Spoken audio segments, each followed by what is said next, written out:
Okay, boleh bacakan saya yang tertera ni untuk pastikan. What is this? Boleh seorang baca untuk pastikan nampak? Guest lecture.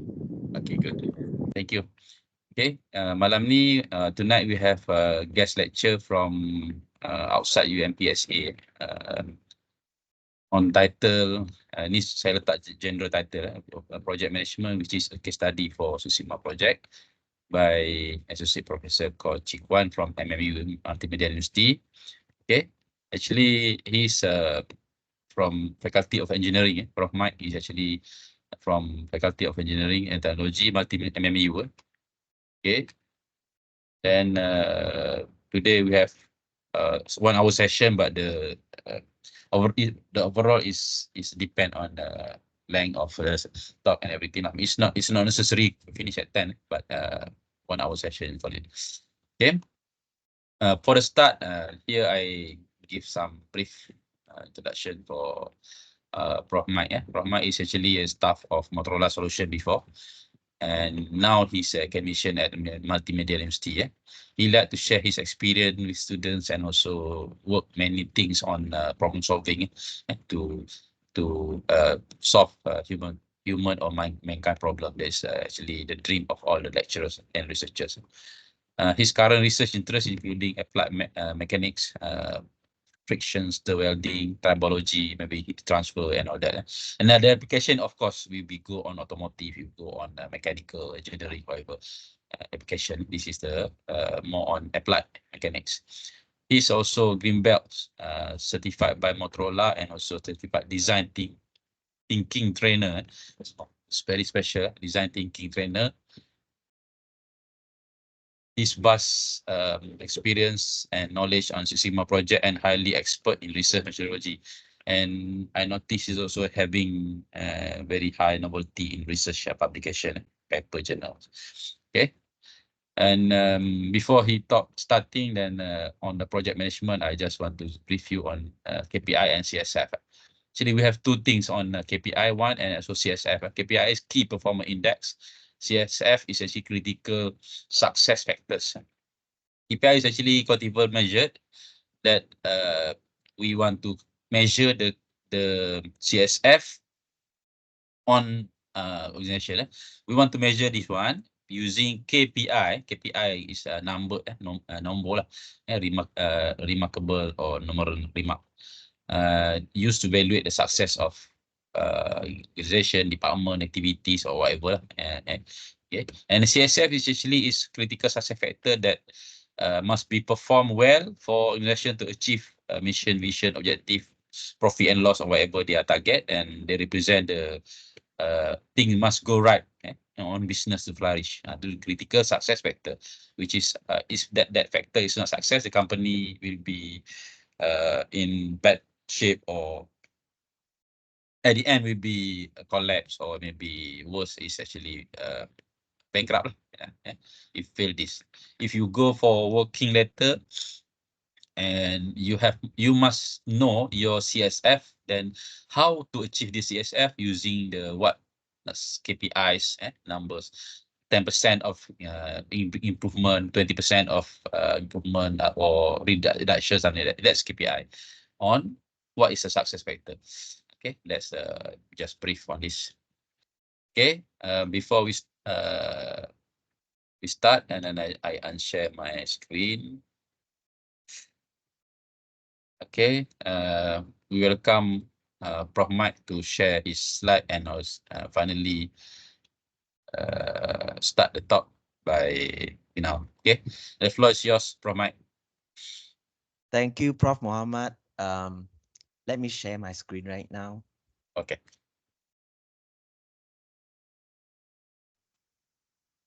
Okay, can you see my screen? Yes, Prof, clear. Okay, very good. Good afternoon, everyone. Good evening, it's already evening. I'm very grateful to have the opportunity to be here to talk about some experience I have working on problem solving in Motorola solution. The talk that I have today, it is a Six Sigma project, but I name it as DMAIC, a case study. This is the speaker rub and buzz problem I'm going to talk about. And on the screen here, there's a speaker. I am going to play this video and I want you to hear the buzzing sound of a speaker.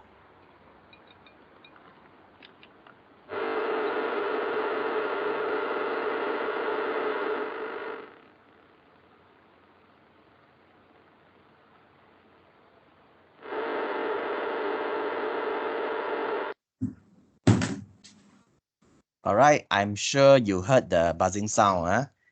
If you have a speaker brand new, you surely would not like to have the white noise to be like buzzing when you turn on the speaker. So when your speaker is buzzing, basically there is something wrong with it. And what is wrong? That means the components are rubbing each other. So here I am going to talk about the components that of interest of today. And this is the speaker that I'm going to talk about. So let me introduce a few components here. We have the gasket and we have the diaphragm. Another name for diaphragm is cone. Then we have the magnet. And as you know, there is a voice coil over here hanging on to a paper bobbin. And as the voice coil is fed the electrical signal, the alternating power, of course, being energized by the magnet, is going to move the cone up and down, generating the sound wave that we hear from the speaker.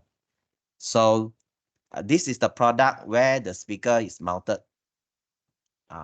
and basically that is the speaker that gives sound to the radio. We call this the radio, and most of us know it as a walkie-talkie. So why does a speaker rub and buzz? Of course, something is rubbing, but what is rubbing? So they could be rubbing in terms of vertical direction, meaning components moving up and down and banging onto, like for example, onto this basket here. Okay, the paper bobbin could have bumped onto the basket. The cone could have bumped onto yoke here, which is part of the basket, and so on.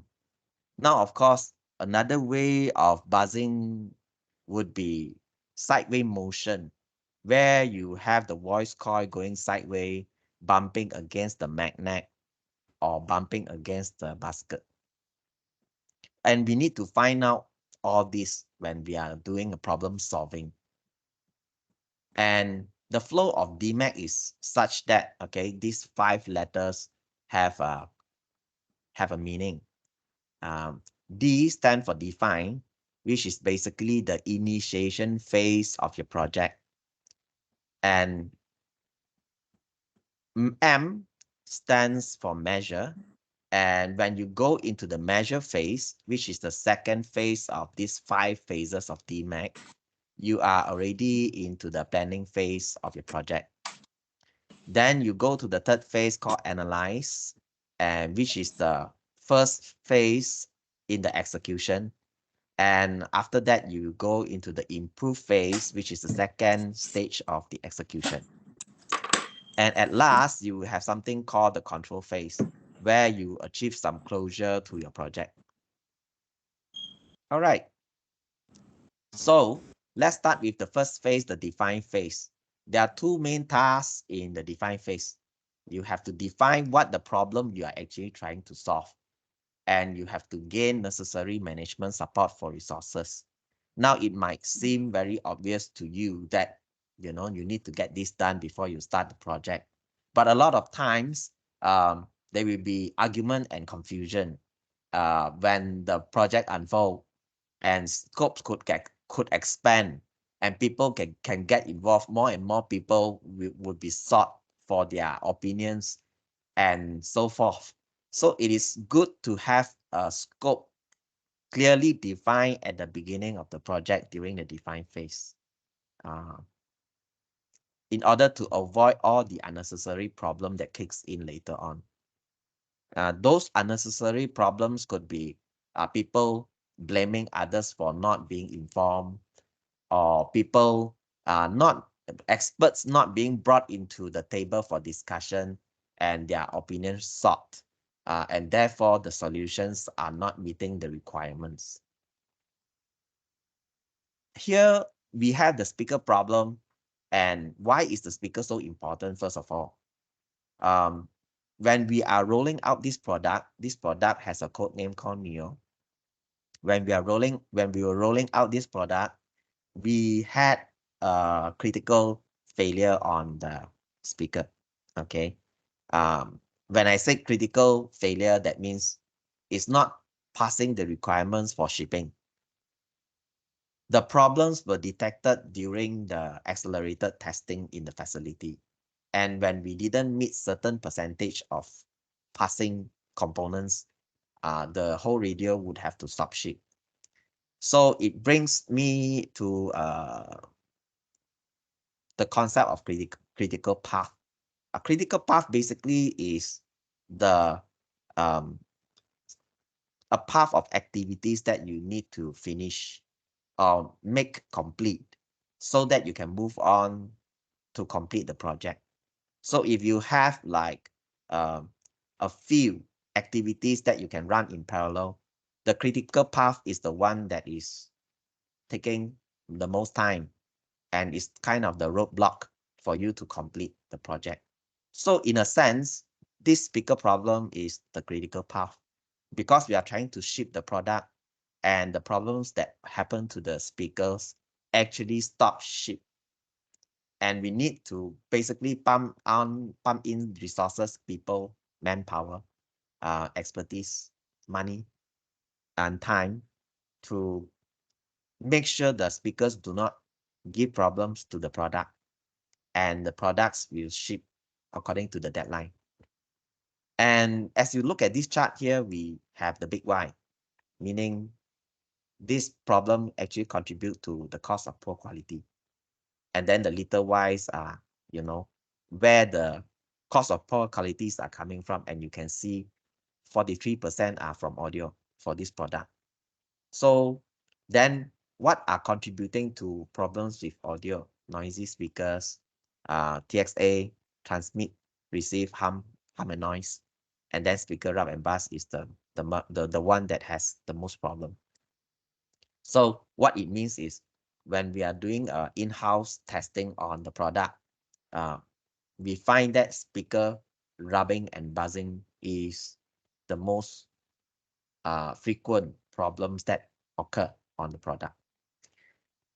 Now, the KPI, okay, for this particular project is to reduce the ALT failures, which contribute to the cost of poor quality. And we have a certain percentage that we are aiming for. Of course, the finance needs to get involved in approving this particular number. So this is the initiation phase of the project. And in Motorola, the practice is to define a team charter. Okay, you have to have the team charter settled before you can move away from the define phase. So we basically need to build our business case. Why is this problem important? What are the return of investment for this problem? What are the goals we have? What are the scope we need to put as a boundary for the project so that it doesn't go on? And if there is some other audio problems, it doesn't get into the scope of this project. Then you have a Gantt chart.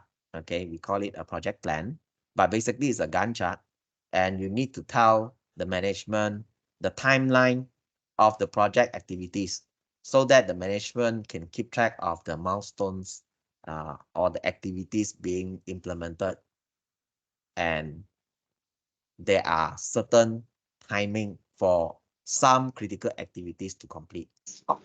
Then you have a team structure defined where you involve all the stakeholders. Stakeholders are basically people of interest that are related to these projects. It could be anybody.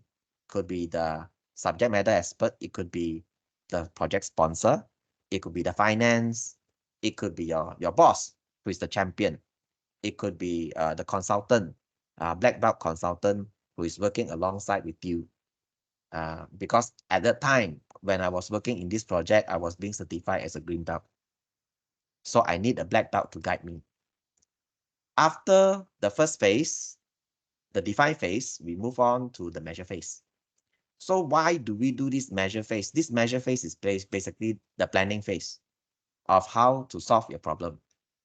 And of course, when you hear the rubbing sound and you know things are buzzing, you need to establish some ground facts on what you see during the testing phase when the problems pop up.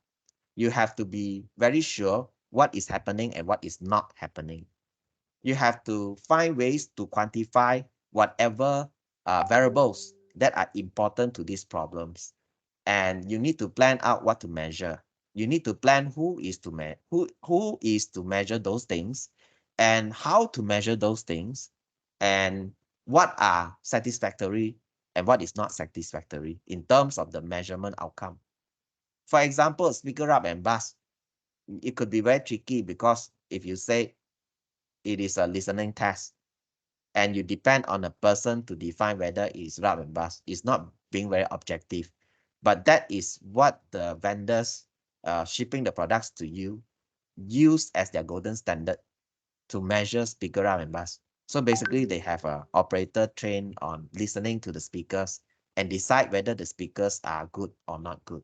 You don't have such a trained person in your facility. So what do you do? So that is the crux of the problem when you are in the planning phase, especially determining how to measure the problems. Fortunately, we have something, we have an acoustic chamber, and we could measure something called a high order distortion of the speaker. And we kind of, this is the part that is not so good about the project, is we have to set a threshold of what value of HOHD, the high order distortion harmonics, is acceptable before we classify a speaker to have rub and bust. So those are the things we need to work out. So in this problem, we originally had the speakers inherited, okay? So we did some changes. So we need to know what are the changes that could cause the problems. One way of solving problem when we become engineers later is really what we call as um, have you done this? Have you played this game? Usually in the newspaper, when they have the Sudoku and so on, they put two pictures alongside each other and they ask you to find the differences. So I call it find the differences.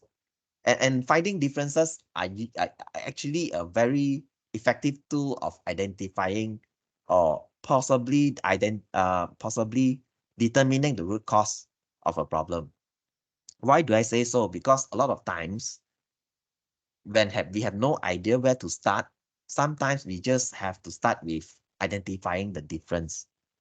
And when you see a good speaker that has no problem and compare it with a bad speaker, and you can identify the characteristic difference, sometimes those differences are the causes of why you're having problems. It applies to everything that you study. Every single problem that you study, you know, it is a good strategy to start with if you have no idea what is going on. So, you know, for us, we go back to the drawing board and we look at the speakers, and we have all the dimensions here on the screen. And you can see that there are this very critical dimension here, which is less than 0.3 millimeter. That is the gap between the voice coil and the basket, and then the gap between the paper bobbin where the voice coil was being wrapped around to the magnet. So we wonder how the vendor actually control this, and we wanted to get to know the manufacturing process. And at that time, Motorola was a big company, and we could almost get very good cooperation from most of the vendors. So even if we ask for how they manufacture this thing, they would roughly tell us, and we could actually see the jigs and so on. So that is one thing. And the other thing we identify is, we say this speaker could have moved up and down. And this thing, this gap here, even though it's 0.9, could have been eliminated. We don't know. So at this point, we only need to know what's the nominal dimensions and how critical are the nominal dimensions. And I have to tell you at the start, I was thinking the speaker components are moving sideways. So I was more prone to think that the voice coil is moving in the radial direction, banging against the basket or banging against the magnet, and that is causing the sound problem. But I don't know. I cannot say for sure right now because it's just the beginning of the investigation.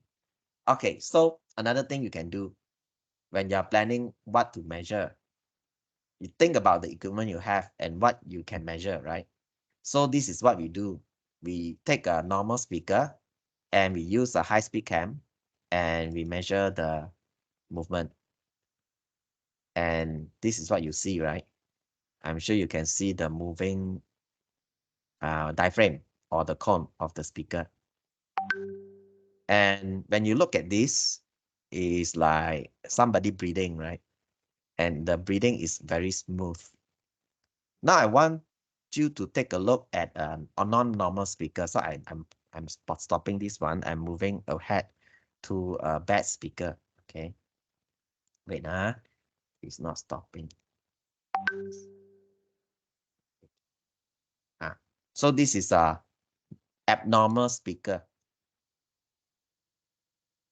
And you can see that the motion of the diaphragm is very different and it's like shaking. Okay. And it's not very stable.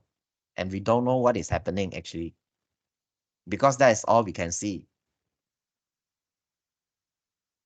And the unfortunate thing is we can't even measure the amount of motion out of it because we don't have the equipment to measure such thing.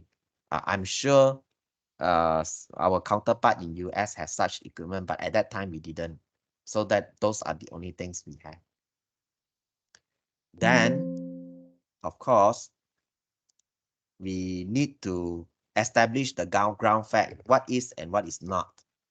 So based on our observation, we only have the defects, meaning the sound being buzzing, after the accelerated testing, but not after the temperature aging alone, and not after the drop test alone. Okay, what does it mean? You see, we have a sequence of tests. First of all, we will put the radio into a temperature chamber, and we will kind of cook the radio. But the radio is not being dropped or what? The radio was just submitted or subjected to some temperature change. Then we take the radio and we submit the radio to a drop test. So let me just put here. So here is a high temperature. Okay. Then we just drop the thing, okay, to the floor. Okay. And it's an impact test. Okay, this is the radio. Okay. Sorry for my drawing. And if we only perform this dropping test alone, we won't hear the buzzing sound. If we only submit the radio in the temperature chamber, we also won't have the buzzing sound. But if we combine these two, at the end, we will have the buzzing sound. So we know that temperature alone is not enough. Impact alone is not enough. It's only going to happen when we are towards the end of the test where both of these components combine. Also, we take the component and put them onto this, okay? And we also find the same thing, okay? There is, after the temperature aging, the component alone We put it into the temperature chamber, take it out, assemble it back to a normal radio, and listen to the sound. Nothing. There's no defect. We drop this speaker, okay, of course, according to the standard where the vendor did the test on their components. So we do some shock test. We don't drop it, we actually put it onto some jig and shake it. And after that, we put it into the radio and listen. There's also no rub and bust sound. So we don't know why when the two combine, only we have something. Then we put it into the X-ray because we have the X-ray. And we look at the voice coil. And when we do that, we notice that the good speaker seem to have very nice coil around, while some of the bad speakers and some of the good speakers, okay, so this is not very consistent. We see like some bulging, okay. When you have to zoom in to actually notice this thing, okay. So I'm zooming in. You can see the voice coil kind of separated and there's a gap. And we call it a voice coil bulging.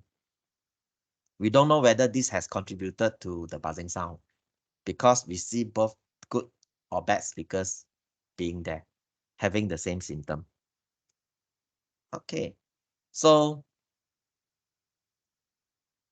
we actually had opportunity to visit the suppliers and the subcon, meaning the suppliers who supply the components to make these speakers at the speaker contractor. So that is very fortunate, and we started to build our knowledge about the voice coil. In fact, the voice coil could have a lot of different kind of defects. As you can see on the screen here, there are like many different types that classify, to be the defects that could be possible on the voice coil. Then we also go to the diaphragm manufacturer, and we were told about how they make diaphragm, what kind of materials are prone to temperature aging and what materials are not prone to temperature aging. And the one that we are using now is a PEN plastic, and the thickness is 50 micron. And they were suggesting us to use a thicker material or a better material. When they say a thicker material, the highest thickness it could go would be 100 micron, and a better material would be like PEI. And we visited the basket manufacturer, and the basket manufacturer told us something quite surprising about the manufacturing of this basket. You see, the thing here is, this is like a stamp unit, and this is a different stamp unit because the thickness is different. We call this the basket, and we call this the yoke. Okay, these two basically make up the frame for the speaker. Okay, and because these two units are of different thickness, they need to be assembled together after the separate parts were made.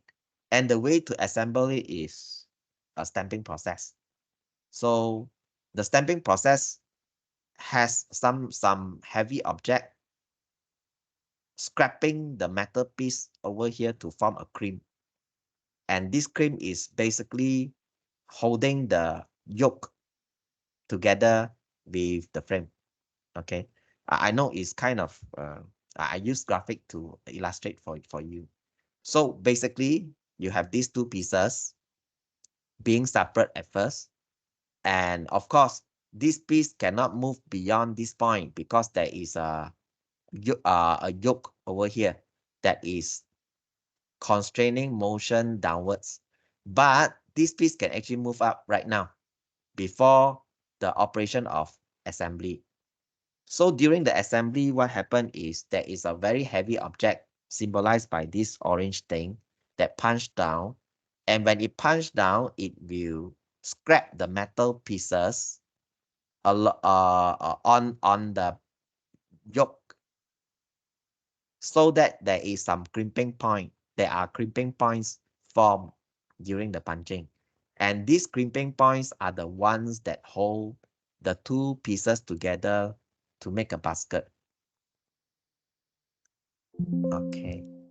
So what's the problem here? The problem here is when you are stamping things, there are chances for the two pieces to move about. And this can create non-concentricity, meaning the two pieces doesn't have the same center. So the center for this piece, for example, could be here. The center for another piece, this piece could be here. And there could be some misalignment. And this misalignment itself eventually can give us the problem of the side motion, you remember? The side motion. So if this is not concentrate, then you have a reduction of the gap here. And with the reduction of the gap here, there is more chance for the banging sideway of the diaphragm to the basket. So that is something that really, really puzzle us at that point. Okay, so part of the measure phase, you need to come out with the Ishikawa diagram. I'm sure at this point you know what the Ishikawa diagram is. It's called a fishbone diagram. You have man, method, material, like what you see over here. Okay, they call it material, man, method, the 5M. Okay, but you can actually bring up your own topics. So we have our own topics. We call it processes. We call it test and screening, application, but usually they have man, method, material, and so on. Okay, so this is basically just a frame for you to investigate further to identify which one is the true root cause of the problems. So right now we don't have the true root cause. We only can imagine what could have caused the sagging or the sideways motion with the basket and the diaphragm. But one thing that I would like to, one thing that has helped me in solving this problem is we know that 80% of the effects of this rub and bust actually come from 20% of the causes. So even if you have a very large diagram for fishbone, meaning a lot of components or suspected root causes, you don't actually go and drill down to all of them. Usually you start with the most likely suspect. And the most likely suspect basically has a storyline. What do I mean by the storyline? Say you pick inappropriate jig. Then can you tell me how inappropriate jig finally lead to the rub and bust problem? The storyline could be something like this. Because the jig is inappropriate, so the components in the speaker assembly, for example, the cone and the basket are misaligned. The misalignment eventually cause the thing to move and bang each other. Okay, so that is the storyline. But I can question your storyline. If that is the case, why is it only happen after you have the temperature and temperature shock and also the impact test? Why doesn't it happen purely after the impact test, for example? Doesn't really make sense, you know. So there are some storylines that actually fit the picture better and some storylines that do not fit the picture. It's just like a criminal story, you know. You are trying to catch a suspect. And then there's a defense lawyer and there's a prosecutor. And the prosecutor give a story how the defendant basically commit the crime and so on. And the defense attorney will give another storyline. And you are the judge, you have to decide which storyline makes more sense to you. So you have all these measurements that you are making, you have this observation, and you have all these guesses. Now it's time for you to sit down and think about the storyline. And at first, I was very prompt to think about the motion of the speaker sideway. But after I know that the problems only occur when you have both the temperature aging and also the impact test happening, I started to have doubt on my own concept. So I started to really look at it from the standpoint of a vertical motion causing the problem. Why do I think about it that way? Of course, you can think of it in a different way, right? So that's why at this point, I would like to engage you and I want you to do this for me. I want you to go to Mentimeter. I'm not sure whether you guys use something called Mentimeter. And I'm going to present this, okay? This thing, okay?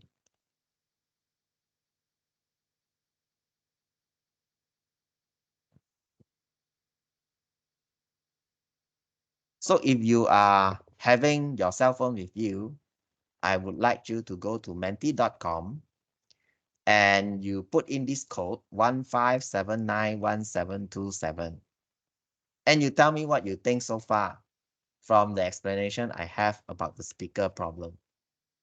Do you think the rub and bust is from the vertical motion or the radial motion or a bit of both? Could you help me to do this right now? I just want to see whether you are awake and following the storyline. Okay, Prof. We'll try. Menti.com.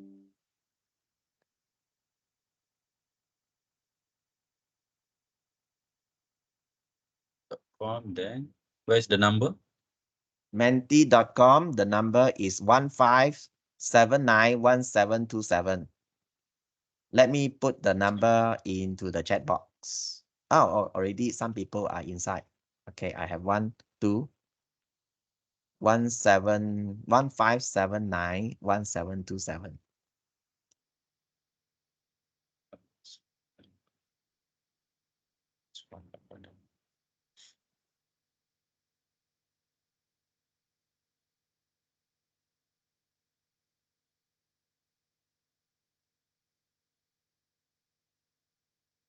Okay, answer, Prof. Okay, thank you very much for your participation. Okay. All right, let's go on. Okay, we are running out of time. Okay. All right. So now it's time to analyze. You form your theory. Okay. Some of you think it is just moving up and down. Some of you think it's like both. Then you need to test out the things, right? And of course, where do you start? You start with the highly potential root causes. And for me, I look at the problem and I think voice coil. Does voice coil get degraded after temperature says aging? I don't think so. Because voice coil is made of copper, you know. And when you subject the speaker into the chamber, the highest temperature is only around 95 degree. And of course, there's a low temperature of minus something, minus 15. So I was thinking, do you think the copper will degrade during that temperature? The paper maybe, but after I take out the speaker, I don't see like degradation.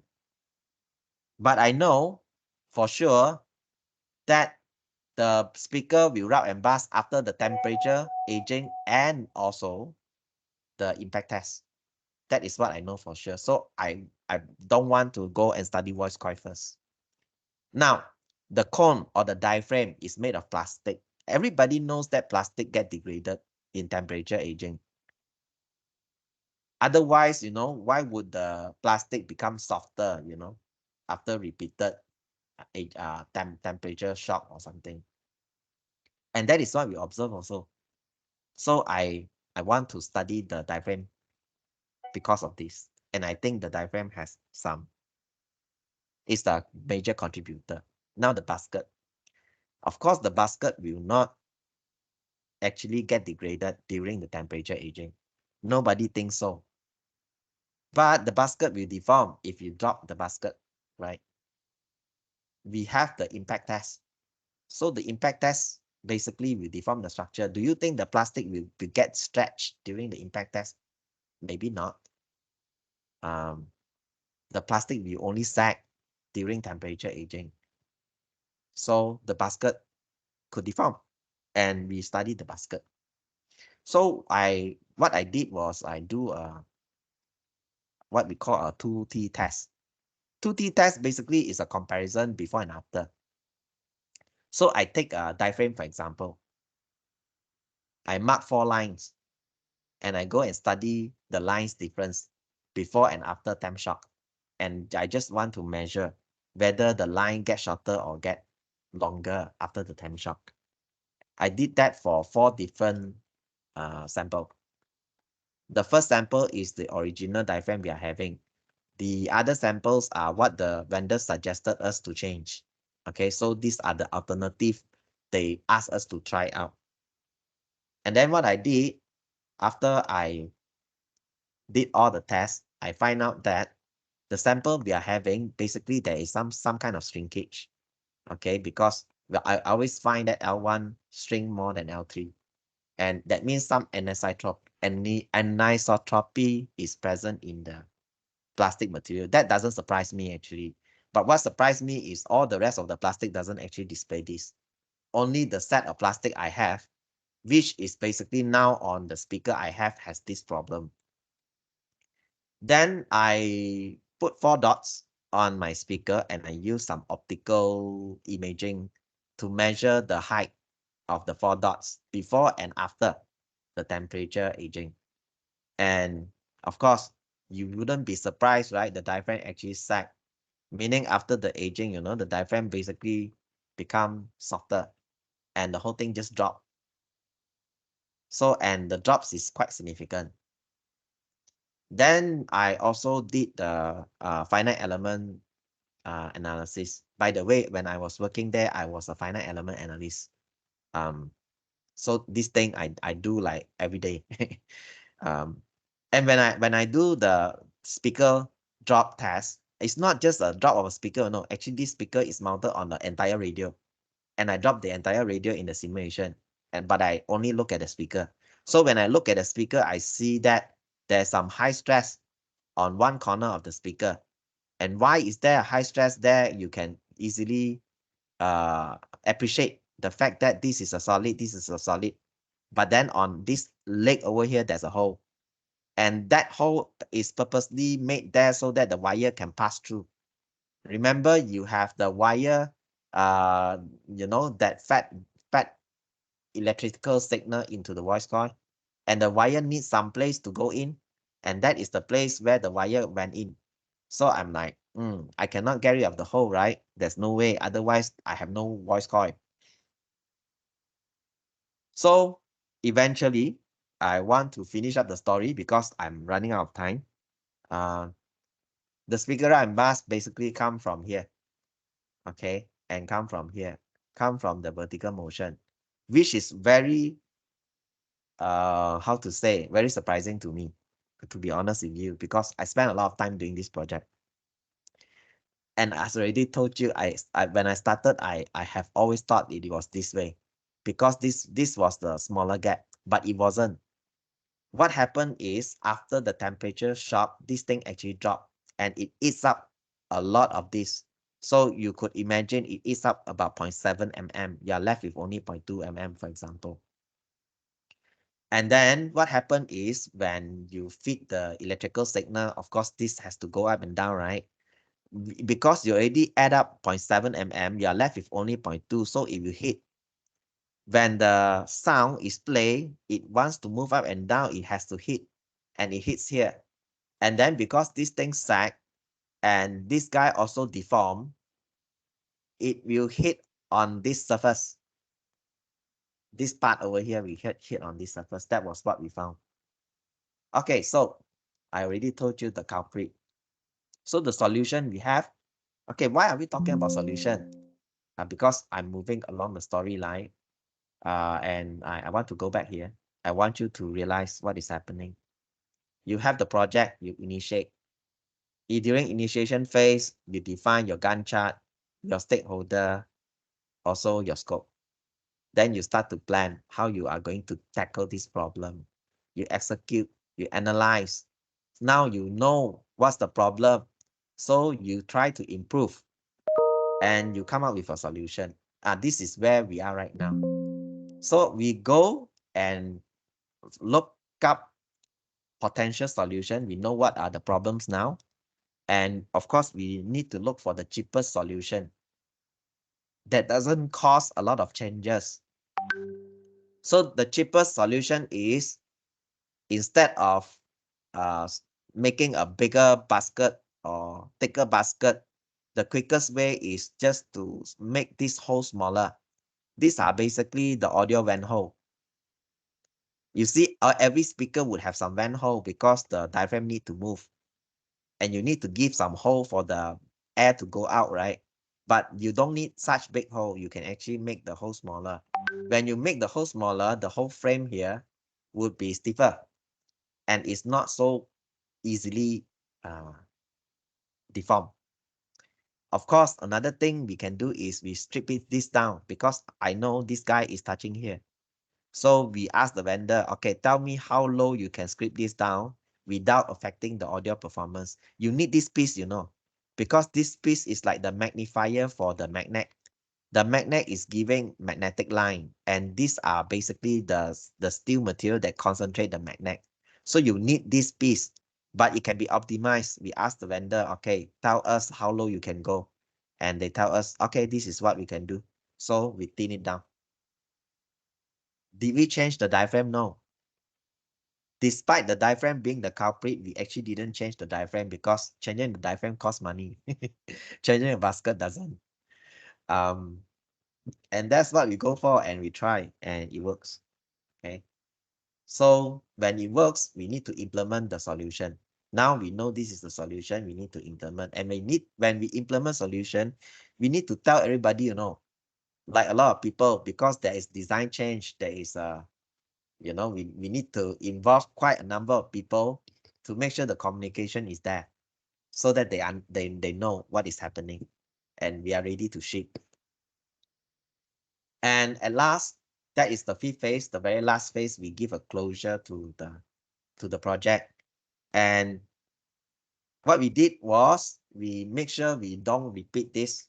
So we keep a system called lessons learned. In Motorola, there is like a archive where you can search the history of problems. Okay, like for example, if you work on speakers, they actually have an archive.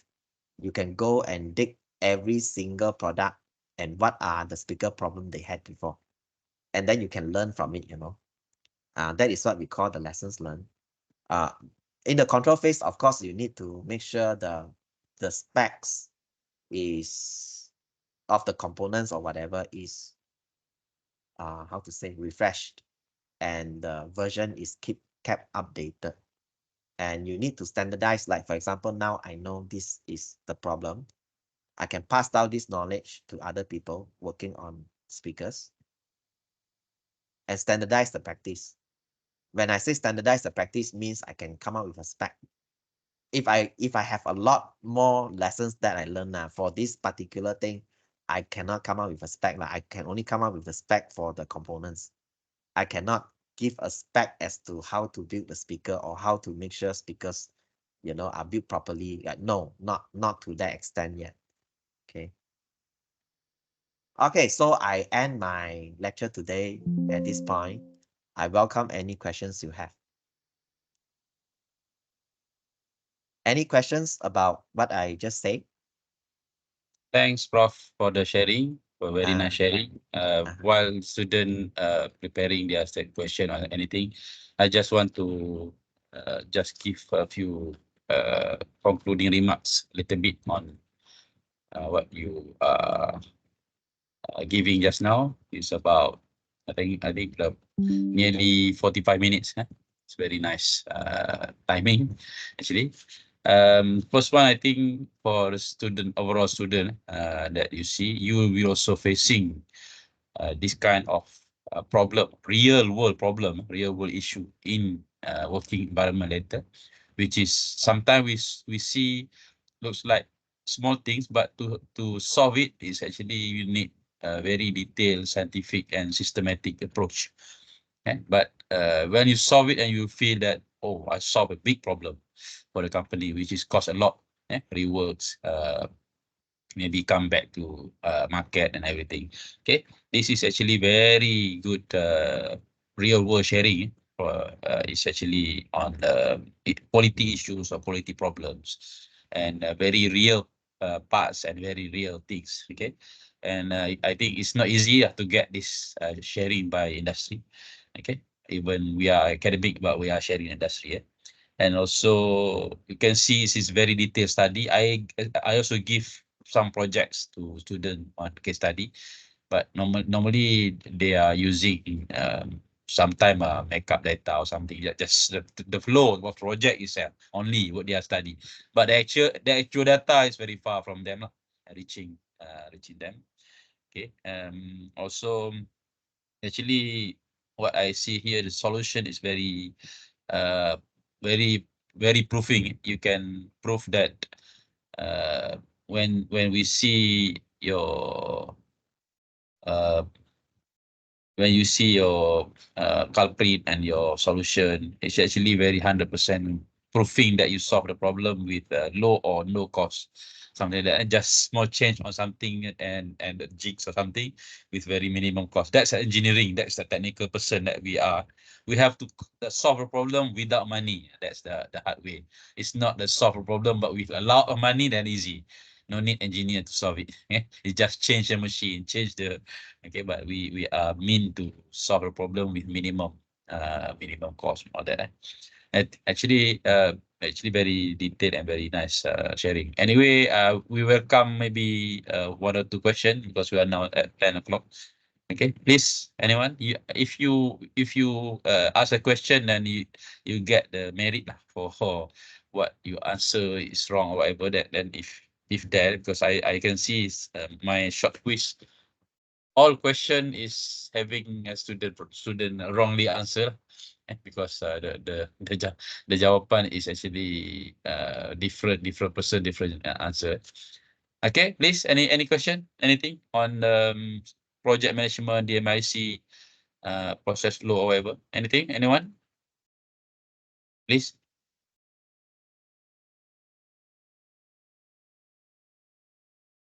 Okay. Doctor, Okay, please.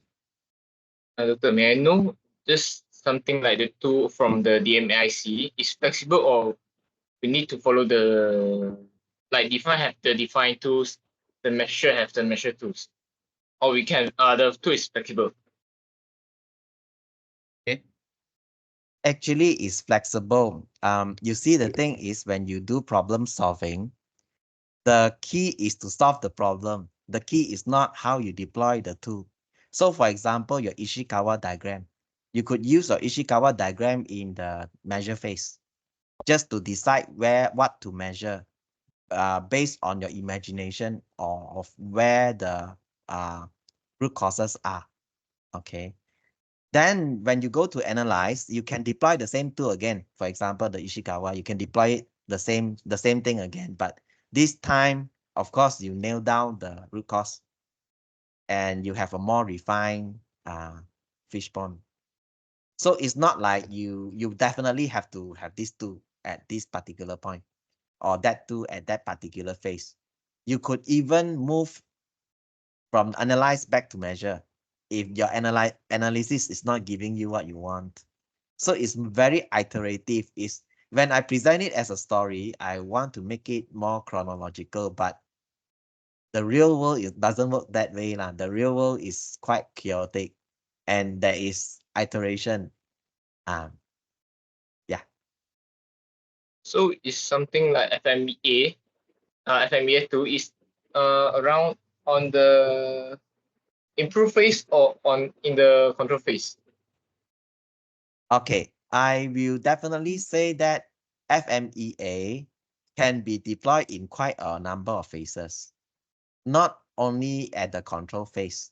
I know maybe when you study in school, they say, okay, failure mode analysis, okay, and effect analysis. So you're like, oh, usually it's control or usually maybe, but for me, you can even use the FMEA during the measure phase because you are trying to predict what is causing the problem. And FMEA actually give you the failure mode. And you could use the FMEA from speakers from other products and use it as your how to say the starting point of your problem solving for your own speaker. Like you know, now I'm working at on your speaker. There could be a different speaker in the past having the rub and bust problem, and they kind of solve it. So they develop this FMEA, right? You can take that FMEA and use it as your starting point during the measure phase, you know. So I know you'll be like asking, so if I were being asked multiple choice question, of course, you follow the books. Okay. When I say follow the books, so where do you have the FMEA? You could have it in the improve phase, you could have it in the control phase. But I would say like, okay, control phase maybe is the how to say the solid answer, or you know, I don't know, the textbook answer, right? Yeah. But Okay, in thank real you. life, Thank you, Yong. Very good question. Actually, I in Prof. Mike answer. Actually, FMEA is very special for DMAIC. It can used by DMAIC all 5 in certain step. One step they have about 3 small step. Each step of DMIC they have possibility to use FMEA in every of DMAIC. That's special of FMEA. Okay. Other things I think maybe fishbone, but it's not really stretched more than FMEA. FMEA is more wide, can be used. like fishbone, you don't use it during the control phase. Yeah, It's already control, you know, you don't use fishbone anymore. Like But even FMEA you can use don't, also. yeah, I agree. Correct. Okay, any other question? One more question. Yes, Mr. Yong, If yes. like, if like, the story doctor say, if something problem during the production line, we need to collect the voice of customer. We need to collect from the customer or from the workers. Okay. It depends on the organization structure, how close you are with your customers. Now, when I work in Motorola, I don't deal with the customers. I only deal with the project managers. Okay. And the project managers will deal with the customers. So when we measure the voice of customers, we as engineers, we don't actually measure that. It's the marketing people who measure the voice of customers. Then the marketing people will feedback to us, and we as engineers try to translate those voice of customers into the voice of business, or what we call the technical requirements or technical functional requirements. So it's our responsibility to put the voice of customers into numbers, something measurable. So like, for example, the customers will say, I want long battery life. But what is long battery life? 8 hours, 10 hours, 12 hours.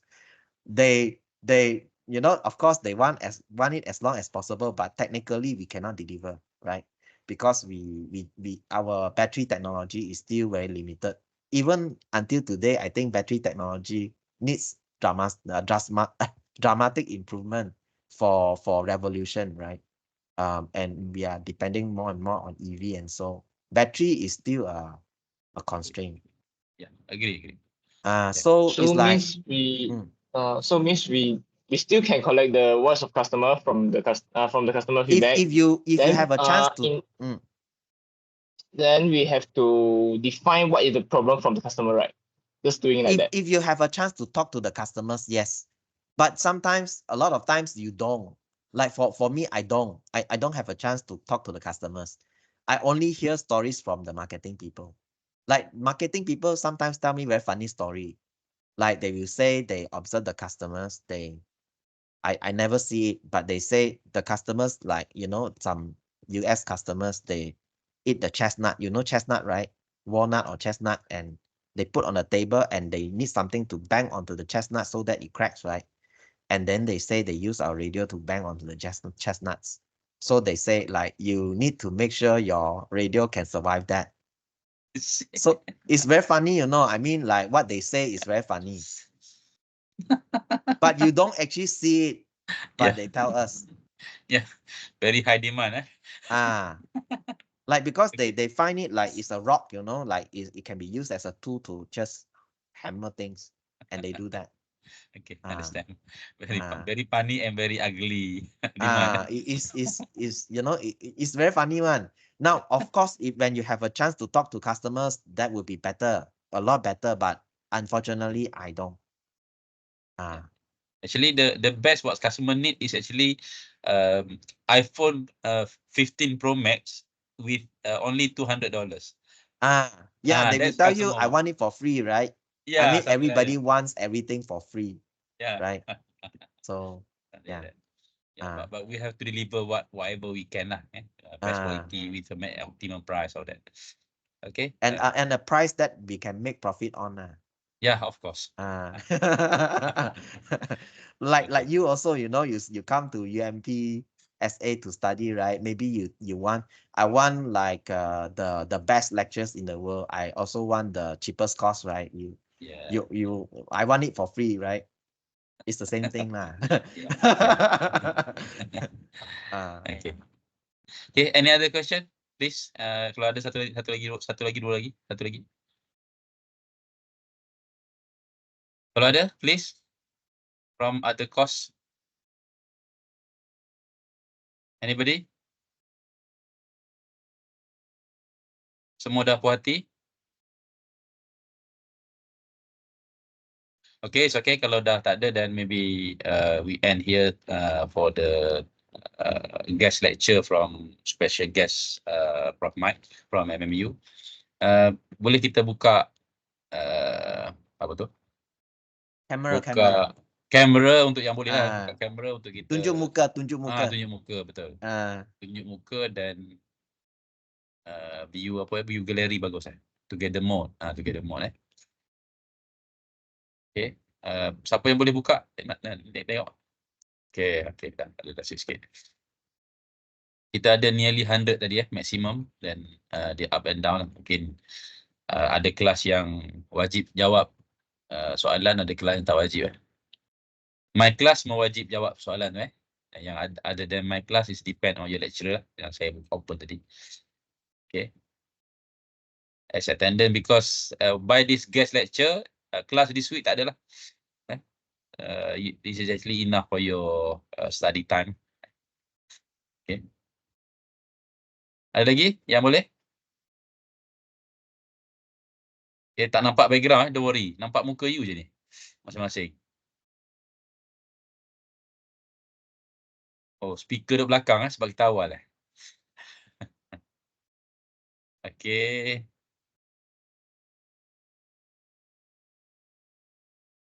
Okay, saya ambil gambar nampak tu. Makin ramai lah. Ada lagi ke yang boleh masuk? Slowly. Mana BVA tak ramai ni? BVA ada. BMM tak ramai ni. BMM ada 70 orang, 68 orang. Oh, you share the ni ada setengah-setengah tu, satu kamera 2-3 orang. Okay, faham. That's why lah nombor 80. Some of you are in the same room. It's okay, don't worry. Yang penting you got the message, you got the knowledge sharing, something like that. Okay, ready saya nak ambil gambar sekarang. Tengok kamera bukan tengok bawah. Tengok screen, tengok kamera kat atas. Okay, yang lain-lain kalau boleh ambil gambar, ambil lah. Saya akan ambil juga untuk kita punya record dan okay. Okay, 1, 2, 3, smile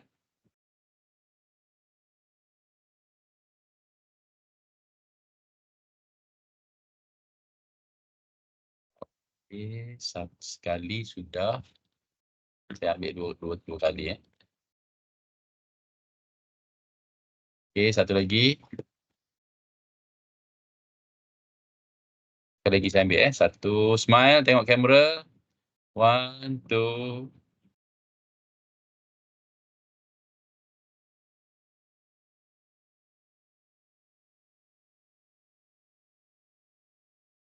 Oops. Fine. Okay, sudah. Okay, thank you for listening to the guest. And Prof Mike, ada apa-apa yang last word daripada you? Thank you for inviting me, and I hope you enjoy the talk. See you later. See you in future. Okay, thank you, Prof Mike, and everybody. for having us tonight. Okay, walaupun saya paksa pun kalau you tak datang, it's up to you juga. Semua dah besar-besar. Anyway, thank you Prof Mat for today lecture. I think very interesting and in future kita collaborate lagi lah. Each other. Kalau I perlu lagi, I need you to share anything. Then I also, if you need anytime, especially night lah. Okay. Thank you Inshallah. for my and Yeah. everything. Okay. Alright. Okay. Thank you. Bye bye. Bye bye. Jumpa lagi. Thank Jumpa lagi. you. Alright. Okay, See thank you. you. Thank you. Thank you, Mr. Kong. Thank you. Thank you. Thank you, bro. Bye. Good night. Good night. Thank you. Good night. Good night. Have a good day. Okay. See